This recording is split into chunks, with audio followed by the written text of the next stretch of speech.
Bienvenue à la rencontre du livre Les molécules amaisantes que je vous présente depuis le Canada. Il s'adresse autant aux novices qui veulent comprendre qu'aux thérapeutes avisés qui cherchent à consolider ses connaissances sur les huiles essentielles et les molécules qui les composent. L'arrivée de cette méthode d'apprentissage, tout en couleur presque intuitive, saura aussi séduire les écoles d'aromathérapie. Elles souhaitent souvent enseigner les familles moléculaires simplement, mais tout en demeurant scientifiques. On sait bien que l'étude des molécules est un passage obligé pour qui veut comprendre l'aromathérapie, bien que ce soit aussi la bête noire de tous ceux qui s'y intéressent, n'étant pas des adeptes de la science. On sait aussi que les huiles essentielles contiennent des centaines de molécules qui leur confèrent leurs nombreuses propriétés. Malheureusement, certaines de ces molécules peuvent être toxiques si elles ne sont pas utilisées de la bonne façon. Alors, comprendre les molécules, c'est aussi comprendre les huiles essentielles, leurs propriétés thérapeutiques, leurs usages, leur toxicité et surtout comment les éviter. Personne n'a encore jamais présenté les huiles essentielles de cette façon unique et innovante. Par le jeu des associations d'histoire et de couleurs, le livre Les molécules amusantes comble un grand vide. Il permet d'établir un lien intuitif et amusant entre les huiles essentielles et la vulgarisation de leurs molécules. L'approche ludique fait appel à des histoires de la vie de tous les jours pour nous aider à mémoriser les propriétés de base de chaque famille moléculaire. Puis, une couleur est associée à cette histoire. Par exemple, dans le livre, la couleur bleu ciel est associée à la famille des esters. L'histoire qui y est attachée introduit un croissant de lune sans nuages pour induire le calme et une bonne nuit de sommeil. Cette histoire rappelle subtilement les attributs calmants et sédatifs des esters. C'est comme ça que je m'y prends dans le livre. J'associe la science à des choses simples et familières qu'on connaît déjà. Je reprends des informations validées tirées de livres sérieux d'aromathérapie que je réorganise différemment pour les rendre plus accessibles. Les chapitres se défilent par famille moléculaire dans lesquels les huiles sont introduites en fonction de leur richesse en molécules de cette famille. Elles se déclinent méthodiquement, faciles à suivre, les plus riches au début, les moins nantis à la fin.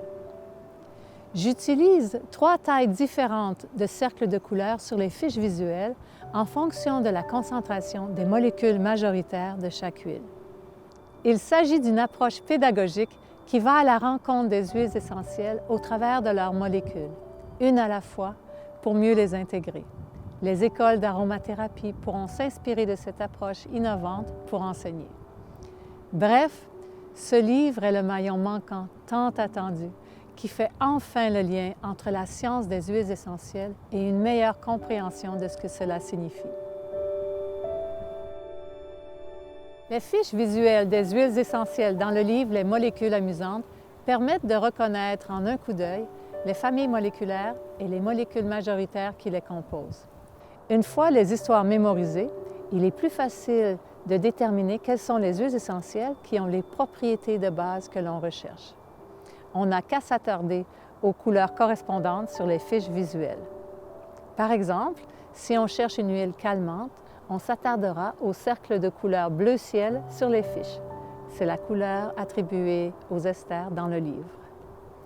Il est aussi plus facile de comparer les huiles entre elles pour trouver des équivalences. Entre autres, le petit grain bigarade et la lavande vraie ont des compositions, donc des propriétés, fort semblables. Il sera possible de les interchanger dans leurs usages pour qui ne pourrait plus supporter l'odeur de la lavande, par exemple. L'approche pédagogique que j'utilise dans le livre permet d'asseoir bon nombre de connaissances sur les huiles essentielles et de retenir plus facilement leur contenu en molécules. La série Les molécules amusantes présente en 2 tomes 14 familles moléculaires. Elles sont plus que suffisantes pour comprendre l'ensemble des huiles essentielles qui sont aujourd'hui sur le marché. Dans le premier tome, je présente 8 familles et 70 huiles, composées principalement de molécules de ces familles. C'est une approche qui saura aussi séduire dans les maisons d'enseignement. Elle pourrait même aller au-delà, jusqu'à la botanique. L'approche définie dans cette série crée un nouveau paradigme quant à la façon d'enseigner la chimie des huiles essentielles. Elle simplifie des notions pourtant fort complexes en utilisant des outils visuels associés aux molécules. J'arrive ainsi à illustrer les attributs des huiles et, éventuellement, aussi ceux des plantes. En résumé, mon approche innovante s'adresse aussi bien aux novices, aux thérapeutes, qu'aux maisons d'enseignement de l'aromathérapie. Elle nous amène à découvrir ou à consolider des connaissances sur les molécules des huiles essentielles d'une manière simple, presque intuitive. Voilà, je vous souhaite de beaux moments de découverte et je profite de cette occasion pour souligner l'apport de mon précieux collaborateur, Ronald Marie, et de ma maison d'édition, Amiris. Je vous dis merci.